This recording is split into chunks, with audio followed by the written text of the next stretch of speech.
even in her 90s. Sometimes Edie seemed a lot younger than my mother.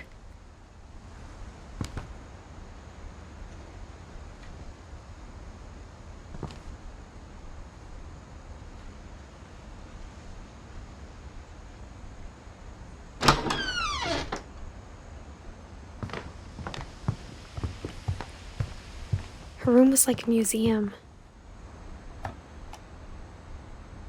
For 500 years, the Finches have been famous throughout Norway for their fortune and misfortune.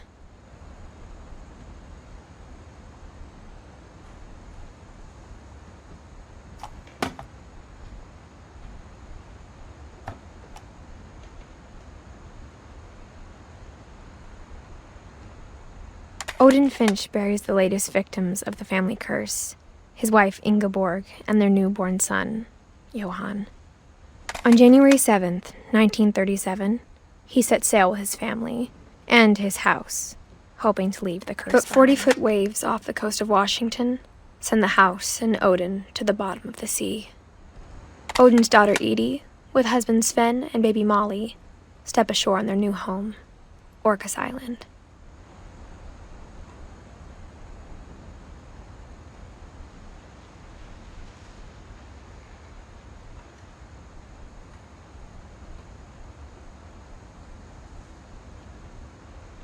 Odin Finch is the first to be buried in the new family cemetery. His daughter Edie is already dreaming of a new Finch house.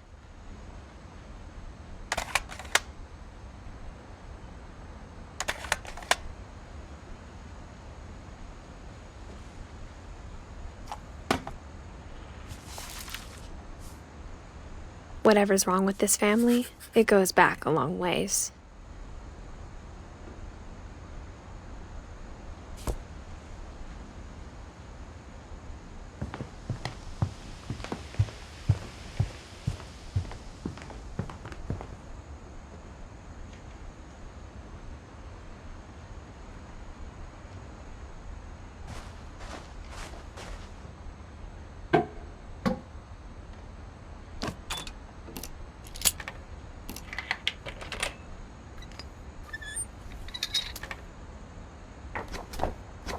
There's a secret in this bathroom.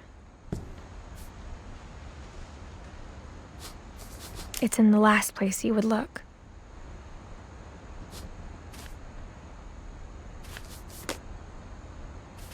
It isn't in the cupboard. It's hidden in this book.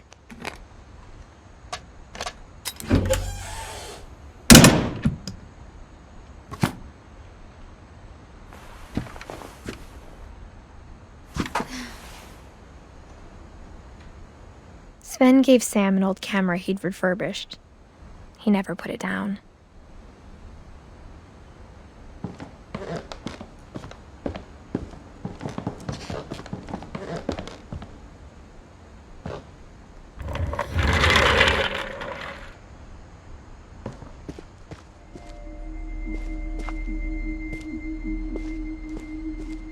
I knew Grandpa Sam had a twin,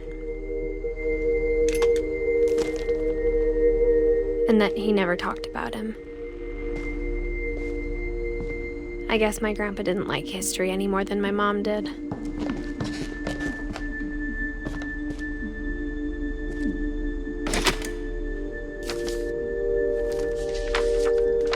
How I Want to Remember My Brother by Sam Finch. The thing I remember is that when he made up his mind, that was it.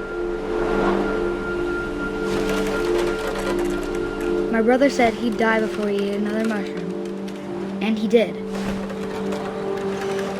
At Barbara's funeral, we swore we'd never be afraid again, and he wasn't. I think Calvin always wanted to fly.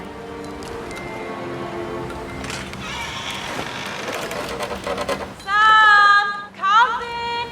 Dinner's ready! Coming! But that day, he finally made up his mind to do it. I told him going around was impossible. Maybe if I hadn't said that,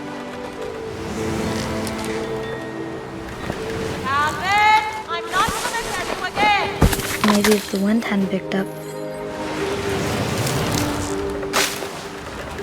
then maybe he'd still be here. But I doubt it. I think he'd already made up his mind. That's what I want to remember about my brother.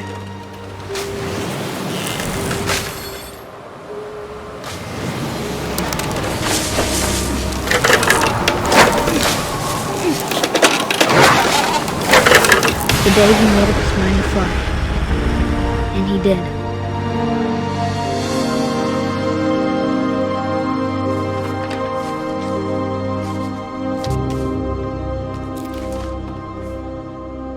Calvin's story felt strangely familiar. When I was younger, I remember trying to do the exact same thing.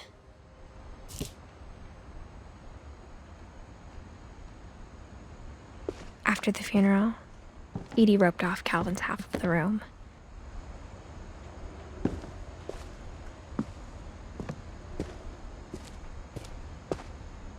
Mom said Grandpa Sam enlisted at 18 and never set foot in the room again.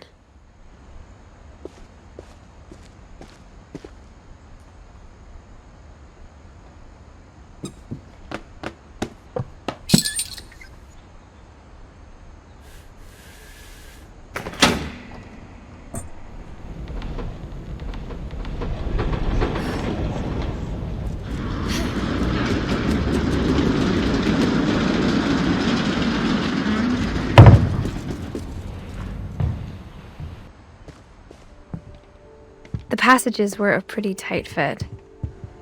They'd obviously been built for smaller hands and bellies.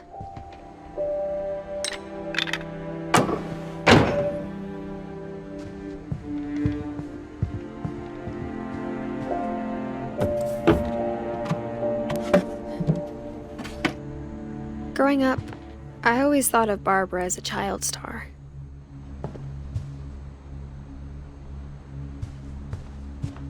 I never thought about how hard it must have been for her afterwards.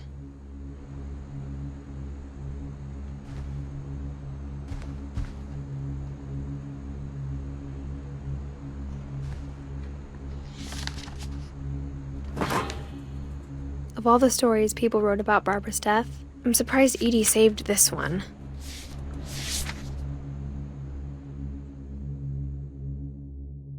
Old Jack here with another ghastly tale inspired by America's most unfortunate family.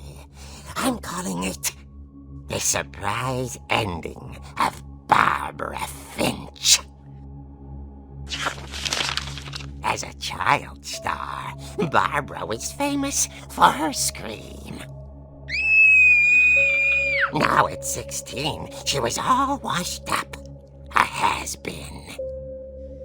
But in a lucky break, she'd been asked to perform her signature scream at a local convention for monster movie fans.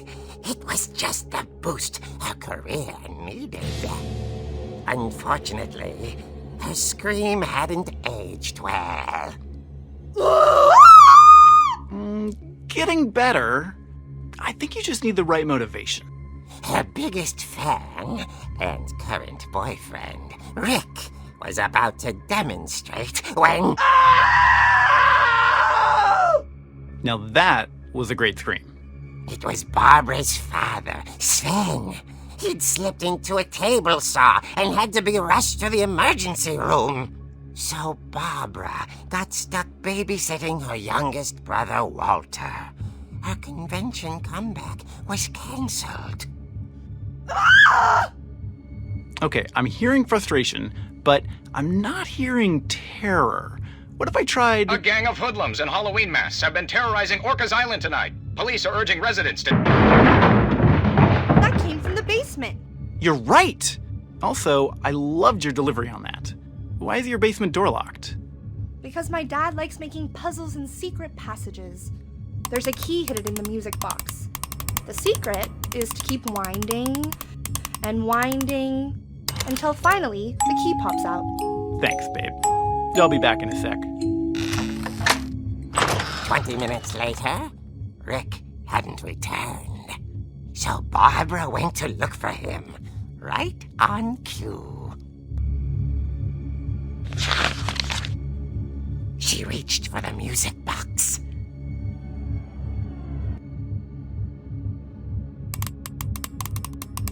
And as she wound the key, she listened for Rick, but the house was silent.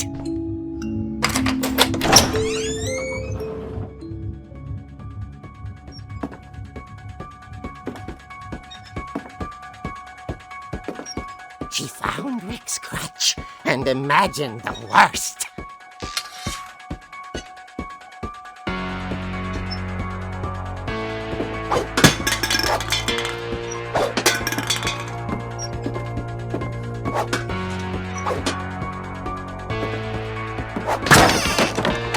The gang's leader is the infamous Hookman killer, Dr. Carl Hamill, who impaled and then ate his family 10 years ago tonight.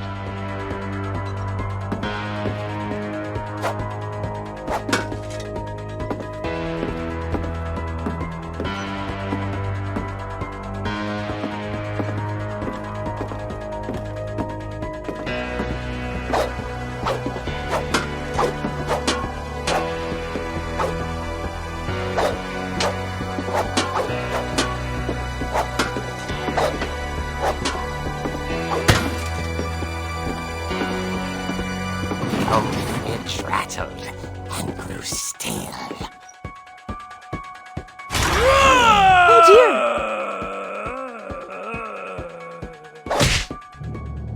Oh! Rick? Barb, relax. I was just trying to scare you to help you find your scream. Well, I'm not scared, Rick. I'm furious. Then act furious. All I'm getting from you now is that you're hurt and confused and She threw him out, but she kept a little something to remember him by.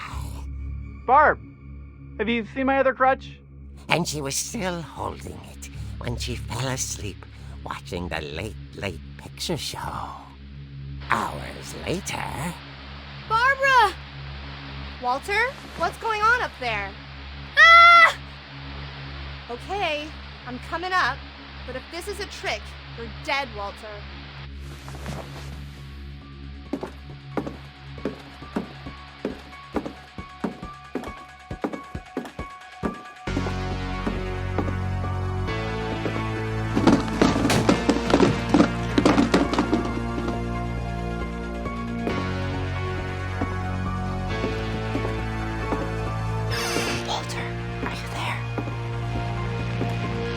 Walter had vanished, but his bedside radio was still on.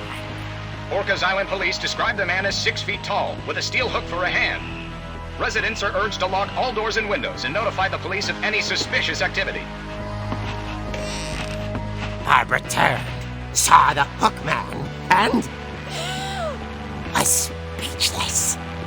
He was quite smashing.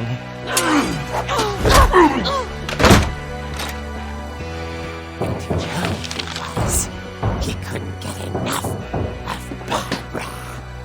Okay, Barbara, there's gotta be another way out of here.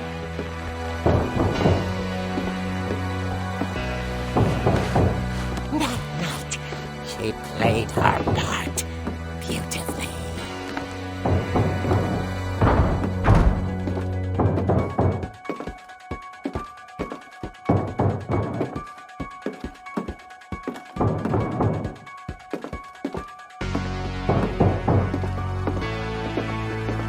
She thought about abandoning Walter, but just couldn't do it.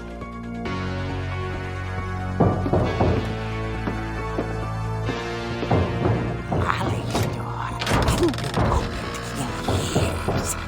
The hinges groaned.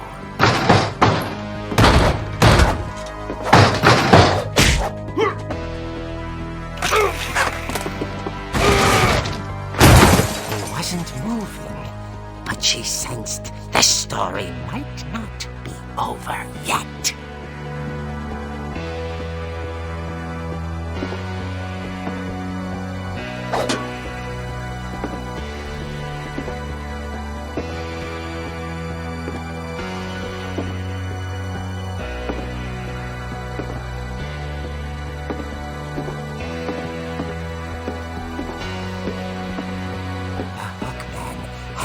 vanished.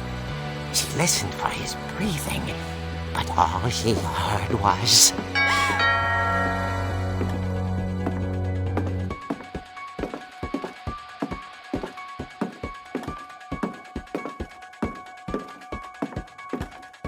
Someone at the door was dying to speak to young Barbara. At the door, she heard whispering. It was coming from inside the house.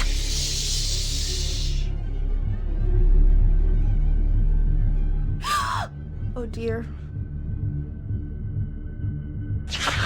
The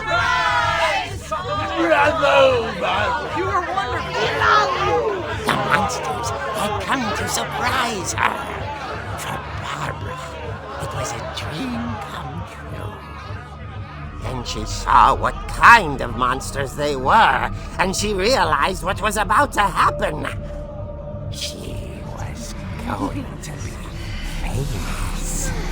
And with her final breath, Barbara Finch gave the performance of her life.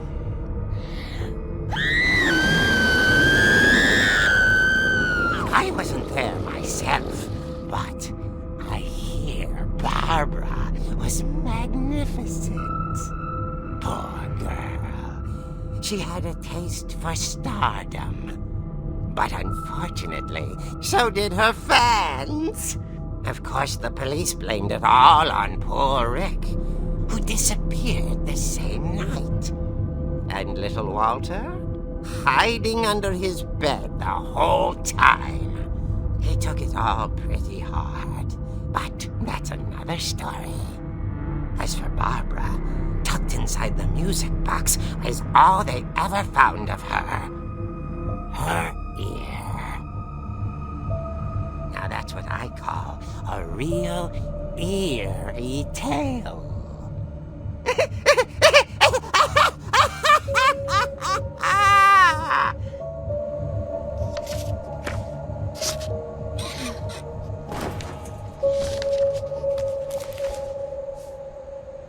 Edie told me all Barbara wanted was to be remembered, as absurd as that comic was. Maybe what Edie saw was a happy ending.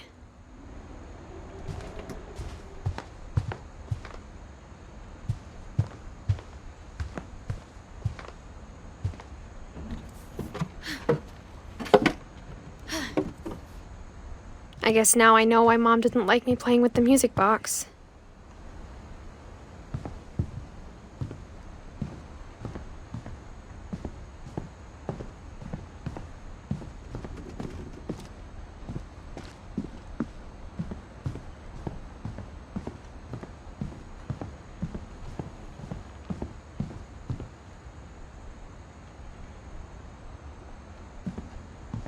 It's funny.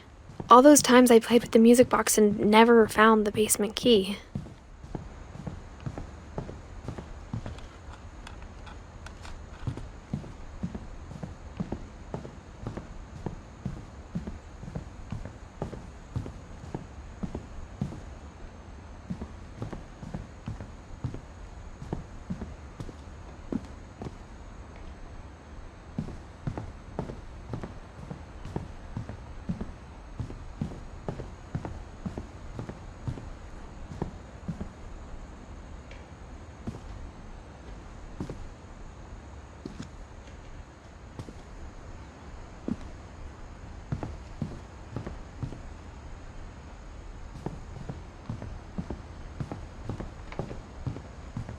I wonder if that comic was right about there being a key inside the music box near the basement.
Mom said the basement was off limits, unless I wanted another tetanus shot.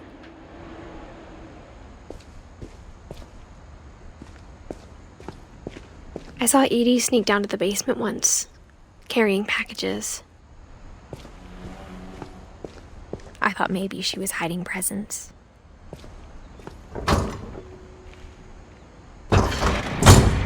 It turned out she was hiding a lot more than that.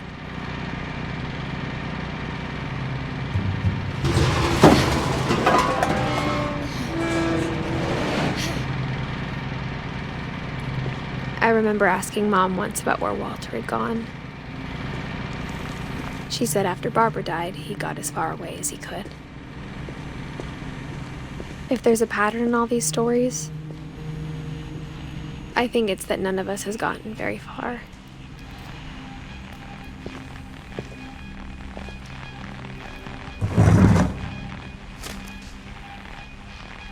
Goodbye, everyone. I can't believe I've been down here for 30 years. On that first day, after the shaking started, I didn't think I'd survive a week.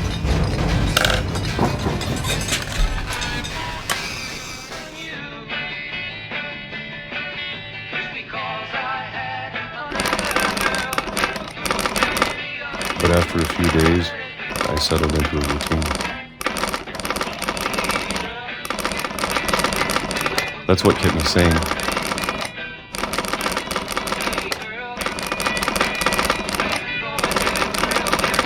Having a schedule, living for today. I always expected to be dead tomorrow. But if you wait long enough, you get used to anything.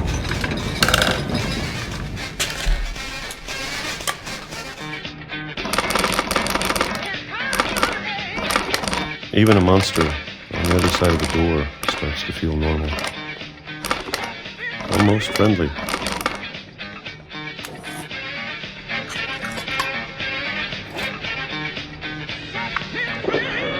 And then one day, everything just stopped. Whatever that thing was, it was gone. Maybe it got tired of waiting. Or maybe I just got tired of being afraid.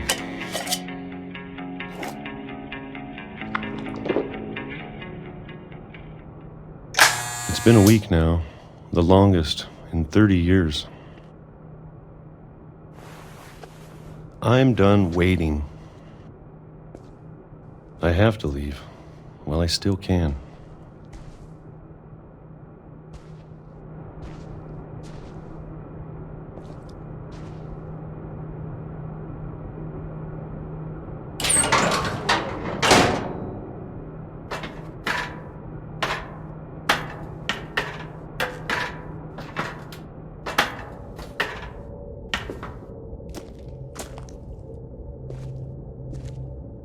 I know it's out there, somewhere.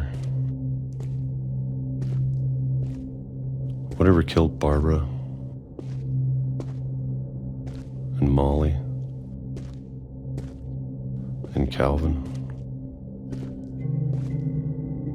Maybe this is all a mistake. But I need to stop living the same day, even if it kills me.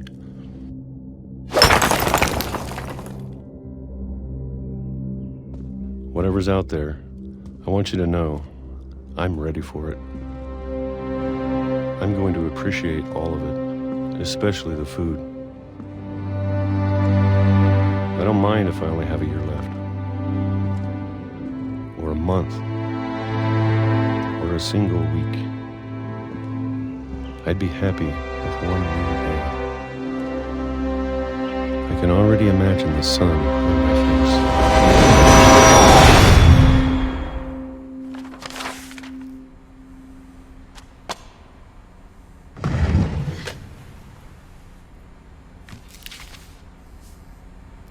Walter died when I was 6. I can't believe my mom never told me he was down here.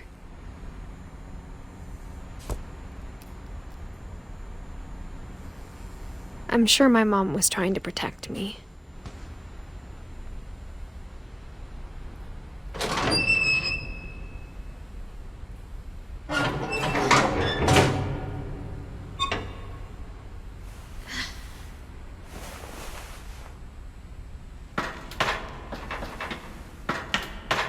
Maybe she was afraid I'd end up like Walter. But if she never told me about an uncle under the house, I can only imagine what else she was hiding. I don't want to make the same mistakes she made. Trying to bury something that's still alive.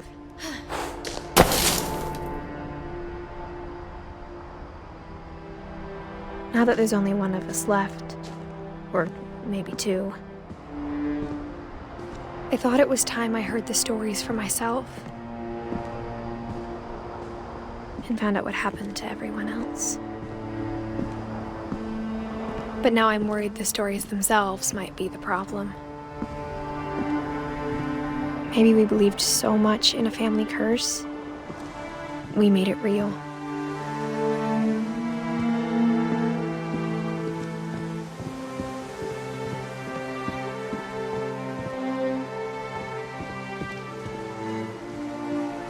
I don't know if I should even be writing this.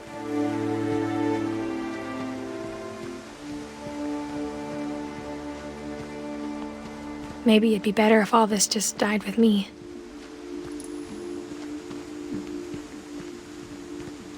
But I thought you should know about your family.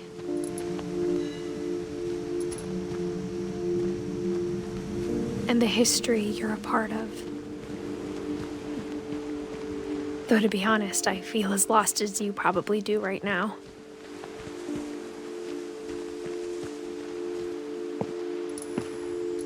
I think the people in these stories believed them, for what that's worth.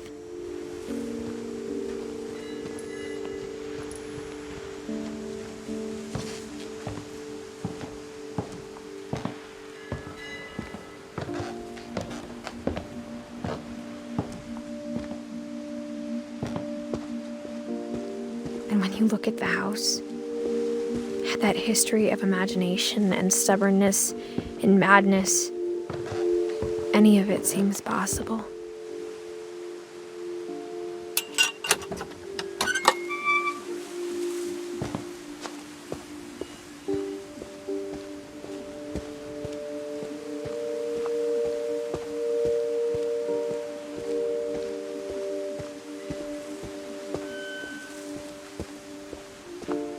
I think we've been surrounded by death for so long, we've just gotten used to it.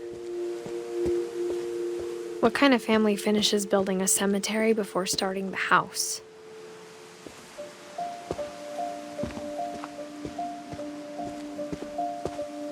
It's embarrassing for me to admit this, but the pet cemetery made me more uncomfortable than the human one. 3 of the gerbils are mine, and 2 had been my fault. Sven built the house, but it was Edie who designed the cemetery.